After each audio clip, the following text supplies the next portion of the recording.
काय मग कसं वाटतंय? खुश ना?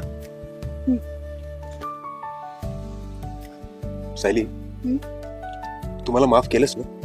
हो रे, विसर ना ते सगळं आता. नाही का सायली, मला ना भीती वाटते माझ्या स्वभावाची. अगं तू होतीस म्हणून इतकं सहन तरी केलंस, पण मला नाही वाटत दुसरं कोणी असतं तर टिकलंच नसतं. तुला सांगू का श्रेयस, प्रत्येकच नवऱ्याला असं वाटत असतं की तो जर त्याच्या बायकोला काही बोलला तर त्याची बायको त्याला सोडून जाईल. पण एक मुलगी ना तिच्या आई वडिलांनी दिलेल्या संस्कारात वाढत असते. त्या संस्कारांमध्ये वाढताना तिला माहित असतं की एक दिवस तिचं लग्न होणार आणि ती कायमची तिच्या नवऱ्याच्या घरी जाणार.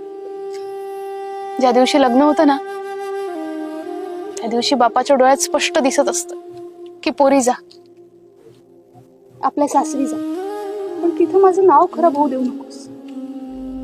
सासू जर कधी काही बोललीच तर स्वतःची आई म्हणून तिला समजून घे. आणि सासरे काय, ते तर बोलणारच नाही, कारण ते स्वतःच्या अनुभवातून जगत असतात. आणि राहिला शेवटी आईचा प्रश्न, तर आईला कायम एकच वाटत असतं की आपली मुलगी सुखात नांदावी. आता तूच सांग, एवढं सगळं घडल्यावर मुलीला दुसरा विचार करण्याचे पर्याय असतात का रे? आणि एवढं सगळं झालं तरी आपला समाज आहेच.